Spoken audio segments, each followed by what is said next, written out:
kesempatan mengeksplor Toraja merupakan momen istimewa buat saya pemirsa. Gimana enggak? Toraja menyimpan eksotika keindahan alam yang keren banget, dibalut kekentalan adat dan budayanya yang juga unik dan menarik. Saya aja sampai males pulang ke Jakarta. Soalnya asap semua isinya. Nah, saking betahnya di Toraja, saya akan mengunjungi kuburan bayi di pohon. Nah, aneh ya, bayi kok kuburnya di pohon. Tapi memang Toraja memiliki cara penguburan mayat yang unik-unik pemirsa. Kuburan bayi ini disebut pasiliran atau yang populer disebut baby grave. Lokasinya di Kambira, Rantai Paut, Toraja Utara. Nah, pohon yang menjadi kuburan jasad para bayi itu namanya pohon tara. Kuburan ini memiliki diameter cukup besar, sekitar 300 cm. Bayi yang dikuburkan nggak pakai dibungkus-bungkus loh, karena ibarat bayi yang masih berada di rahim ibunya. Waduh, saya jadi penasaran soal kuburan ini. Ya udah, let's go deh, kita cari tahu yuk. Lumayan sudah ada ya. Nah, pemirsa, kalau ngomongin soal makam atau mungkin jenis pemakaman orang dewasa dari suku yang ada di Toraja ini, tadi kan kita sudah ada 4 jenis ya, ada yang gualam, ada yang hanging grave, dan juga patani dan juga elok. Nah, ternyata untuk yang bayi, khususnya yang belum tumbuh gigi, di sini juga ada tempat pemakaman yang sangat unik sekali dan tempatnya ada di sebelah kanan saya. Dan sekarang sudah Bapak ada yang sudah menunggu di sini. Bapak lumayan jam tadi itu. Ternyata di sana Amazon ya Pak ya? Ya Pak. Sudah ketemu Afrika di sana. Gila, luar biasa. Selamat datang di negeri. Oh, ini kan Bapak siapa? Aris. Pak Aris. Ya. Pak Aris, apa uniknya nih Pak? Aku mau cerita dari awal ya. Monggo, silakan Pak. Ini termasuk kuburan kuno, kuburan tua. Jadi pohon ini umurnya sudah ratusan tahun. Bayi yang dikubur dalam ini, bayi yang meninggal yang belum tumbuh gigi. Tiba di sini ada keluarga atau orang yang dipercaya yang lubangi pohon ini. Ya, jadi bayinya dimasukkan, tutup dengan ijuk. Jadi posisi bayi menghadap ke depan, membelakangi rumah. Jadi ini sebenarnya adalah kenapa ada beberapa arah di sini, ada yang dari sebelah sana dan sebelah sana mengikuti arah rumah ya Pak? Iya, ya. Nah, membelakangi arah rumah. Membelakangi arah Membelakangi rumah. Membelakangi pintu utama rumah. Iya. Tidak sembarang pohon, harus dicari pohon yang dianggap suci, yang mengandung getah putih banyak. Jadi air getah putih itulah ganti air susu ibu yang sebagai makanannya. Jadi semakin tinggi pengumurannya ke atas, berarti semakin tinggi kastanya atau derajatnya masyarakat di Toraja. Sudah berapa ratus tahun Pak? Sudah ratusan tahun. Ya kita tidak tahu kapan dimulai, tapi kita dengar turun-temurun aja. Tapi terakhir dipakai 1950 karena yang masuk ini masih menganut percaya dulu aluk tedono atau animisme. 7 tahun lalu jadi pohonnya tumbang sendiri Pak. Iya, tumbang sendiri. Penduduknya sekarang nggak ada lagi Iya, yang karena pohon ini sebagai iya, aluk tedono sekarang kan keluarga yang masih sudah tidak ada lagi. Kita kan sekarang merekam. bayi-bayi yang belum tumbuh gigi sekarang di makam ini di mana Pak? Dimakamkan di tanah atau dibuatkan semacam rumah batu atau petani atau di liang batu atau Yang batu juga. Ya. Oh gitu. Teman-teman, nggak hanya dari sisi sini saja, nanti teman-teman lihat dari sebelah sana juga ada timur, utara, selatan, barat, dan itu semua tergantung dengan arah rumah ya Pak, Ya. pintu rumah. Jadi harus berlawanan. Ya. Karena fungsinya atau mungkin pesannya adalah biar dia dikembalikan ke Tuhan, jangan ke rumah lagi gitu Ya. Pak ya. Karena kan itu seperti kesedihan ya Pak. Kalau Ya, misalkan ya. kita masih mengembalikan ke rumah, itu kayak kesedihan gitu ya. Itulah keunikan atau mungkin juga bisa dibilang ini rahasia budaya sebenarnya Pak ya, Iya. yang perlu dilestarikan, dan mungkin memang sekarang sudah nggak dipakai lagi, tapi beberapa daerah yang masih percaya. Iya, masih pakai. Ini aku melihat ada kayak ganti berbentuk bayi atau entah kayu atau apa, Pak, itu apa sih Pak? Ya, ya. Ini orang barat yang bawa. Orang barat ini boneka dibungkus kain kos putih.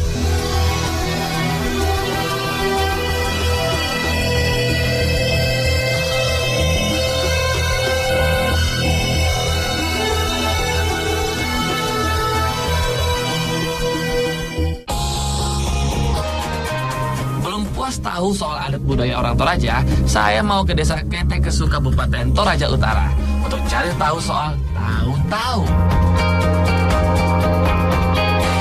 I built my senses too high. Had nowhere to go. Teman-teman, on the spot. On the spot masih di Toraja, dan sekarang Robby sedang mencari tahu yang namanya tahu-tahu. Kalian tahu nggak sih apa tahu? Tahu itu bukan makanan yang ada isinya yang biasa pakai cabai rawit itu tahu isi ya. Tapi kalau ini adalah sebuah replika seperti patung yang menyerupai seperti orang, seperti manusia, dan kebanyakan ini dipasang oleh mereka yang keluarga atau anggota keluarganya telah meninggalkan mereka, dan ini dipakai sebagai kenang-kenangan.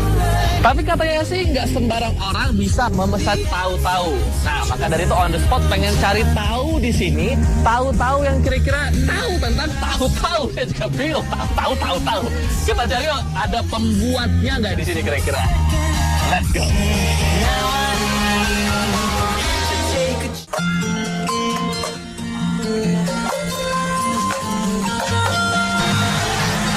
Selamat siang, Pak. Ya, selamat siang. Aduh, maaf mengganggu nggak nih, Pak? Ya, enggak. Enggak ya.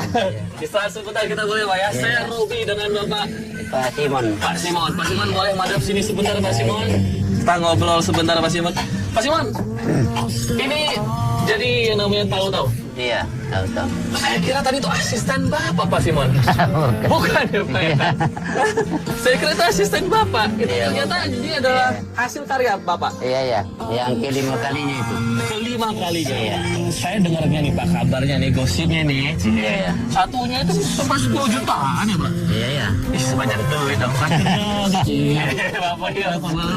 Ya. Serius, Pak? Ini sampai 10 juta. Ini kayunya kayu apa sih, Pak? Kayu nangka itu namanya. Kayu nangka. Iya.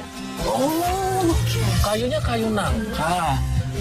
Ini biasanya kalau misalkan pengen buat tahu-tahu ini, apa ada acara adat dulu gitu, Pak? Ya. Apa dibuat selesai atau apa? Yang dulu kalau itu ada memang 3 kali itu. Ditebang itu pohon. Ditebang dulu pohon. Iya, udah potong ayam. Jadi ya. untuk bagian-bagian pita tertentu pun Ya. setelah potong ayam, setelah Ya. memotong pohon, lalu Ya. untuk bagian tertentu sebelum diukir, Ya. potong babi dulu. Ya, bukan. Yang selesai ini kan. Selesainya Ya. di bawah baru potong babi. Ya, itu kan kalau dibikin itu dia punya kemaluan. Dipakai kelambu nih. Jadi tidak bisa dilihat orang. Ya. Jadi langsung dibikin itu, selesai dibikin baru dipakai pakaian langsung. Tahu-tahu diyakini berasal dari abad ke-19, di mana mereka pernah diproduksi hanya untuk orang kaya yang mencerminkan status dan kekayaan almarhum. Secara tradisional, awalnya sih patung itu hanya diukir untuk menunjukkan jenis kelamin yang meninggal. Tapi sekarang, tahu-tahu diukir untuk meniru rupa almarhum. Saya pamit dulu, Pak. Terima kasih banyak. Pak, terima kasih banyak.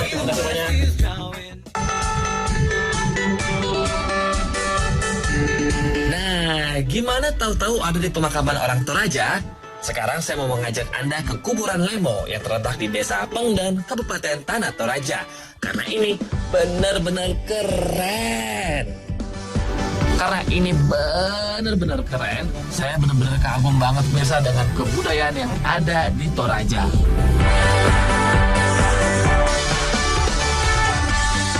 I know what you think in the morning. Sunshine on the ground. Oke, pemirsa setia on the spot. Kalau tadi saya sempat ada di Londa, ini pemakaman zaman dulu, zaman purba, dan mungkin berbentuknya lebih seperti ada di dalam gua. Tapi kalau yang ini bernama Lemo. Kalau misalkan kita lihat posisinya, ini kan berada di ujung tebing, atau mungkin juga di pinggiran tebingnya. Dan ada ceritanya sebenarnya, kalau misalkan Anda bertanya kenapa namanya Lemo, karena ternyata bukit ini kalau dilihat dari atas, dengan banyak bintik-bintiknya dan bentuknya yang seperti bulat dan meningkat, itu seperti buah jeruk limau gitu. Ini pemakaman pertama kali dilakukan dari abad 16, berarti sudah lama sekali, dan dibuka untuk umum sekitar tahun 1960 untuk dipakai sebagai objek wisata.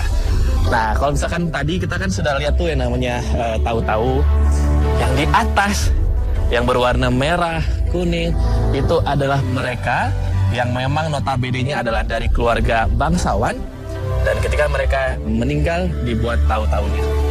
Dan jumlah tahu-tahunya itu ada banyak sekali.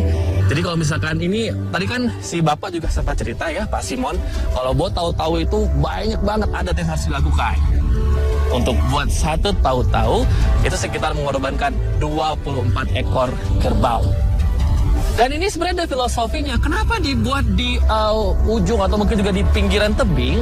Kalau tadi Pak Simon juga cerita ini kan tentang seperti keluarga mereka itu awalnya adalah keluarga bangsawan yang memang dipercaya turun dari kayangan. Nah, kalau misalkan diposisikan seperti ini, mereka yang meninggal semakin tinggi makam mereka itu seperti seakan-akan semakin dekat menuju ke nirwana atau surga. Biayanya nggak murah loh. Untuk satu lubang saja membuat itu sekitar 30 juta rupiah. Dan makan waktu sekitar 6 sampai 1 tahun.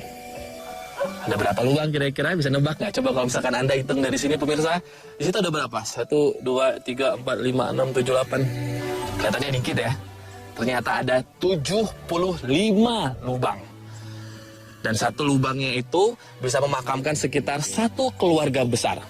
Nah pemirsa, kalau misalkan Anda lihat secara rinci atau detail, jadi tahu-tahu yang jumlahnya ada sekitar 40 buah ini, tangannya semua menghadap ke atas. Ini diartikan atau mengartikan bahwa Toraja atau masyarakat Toraja itu sudah mengenal kepercayaan dan sudah ada kepercayaan masuk ke sini dan disebut dengan Aluk Todolo. Mereka yang sudah mengenal atau mempercayai sebuah agama, maka tahu-taunya tangannya akan menghadap ke bawah seperti itu. Yakin masih mau banggain keindahan luar negeri dibanding Indonesia? Indonesia itu kuburan aja bisa jadi tempat wisata yang mengagumkan loh. Nggak ada lagi horor-hororan kuburan di Indonesia. Saya jadi teringat pemirsa, kalau di negara kita ini ada juga daerah-daerah yang pemakaman yang unik. Selain Toraja ini, misalnya nih ada kuburan ala Dayak Benua di Kalimantan Timur. Kuburan mereka tidak berada di dalam tanah dan tebing, tapi berbentuk seperti kotak yang disanggah menggunakan tiang atau digantung dengan tali. Kita bisa dengan mudah menemukan makam-makam ini loh di sepanjang jalan menuju perkampungan suku Dayak Benua. Nah, ini bukan kuburan permanen. Karena kotak-kotak berisi mayat ini akan kembali dibuka setelah beberapa tahun. Kemudian tulang belulang yang ada di dalam kotak tersebut didoakan dan dipindahkan dalam kotak mati permanen. Oke pemirsa, jangan kemana-mana karena On The Spot akan segera kembali. Dan saya Robby Purba mau jelajah Toraja lagi dan akan menginformasikannya kepada Anda semua. Saksikan terus On The Spot. by the sea, and then we laid and said we never